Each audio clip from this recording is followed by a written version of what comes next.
राम राम भाऊसूंचे खानदेश। आज आहे तारीख 25 तारीख। पण विषय शेतकरी कर्जमाफी नाही। शेतकरी कर्जमाफी होईगी, ज्या ठकेल होता त्यासने बी माफी होई घ्यात, ज्या रेग्युलर होता त्यासले 50,000 करणार आहेत का काय ते आपले अजून नियम अटी शर्ती लागू आहेत। आम्हाला काही माहीत नाही, आपण रेग्युलर आहेत। पण ज्यासना माफ पहिले त्यासने याद्या लाग्यात, आमना सोसायटीला लाग्यात, ज्यासने म्हणजे सरकारी सोसायटी मी सरकारी बँकामध्ये कर्ज लिहिलं त्यासने याद्या लाग्यात। आपल्या बँकवाल्यासने बाकी आहेत, ते कवय लागतीस काय लागतीस। पण तुम्हाला मते सांगा, तुम्ही जे आहे ते योग्यच आहे का काही चुकायनं का काय। पण मला तरी मते गच्ची चुका होईल आहेत, कारण की जो रेग्युलर रास त्या कस्टमरला आपण पहिले प्राधान्य देतस एक सांगांविषयी असो।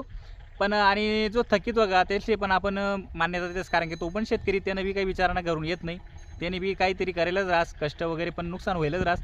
पण रेग्युलरवालांना बी कष्टच करायला रास, सारखं द्यावाला पावतं त्यांनी एक मनानं म्हणजे, पण ते 50,000 माफी देणी तो योग्य निर्णय नाही आहे म्हणा। तरी मध्ये तुम्हाला मध्ये काय आहे ते सांगा मला, कारण की मला विषय ते काही आवडणार नाही। मी आधी याद्या दे घेऊन आपण बँका वाटेलेले कर्ज तर पीक कर्ज मध्ये समजी कवय याद्या लागतस काय लागतस तो आपण समजा आपण। आणि आता KYC ना पुंबडा घालते ना त्यांनी, त्या KYC माको आधी शर्ते अटी काय काय शेत कसं आहे काय आहे अपडेट काय काय प्रॉब्लेम येतस साईड ना सुईड ना समजे। मग विषय तो आहे।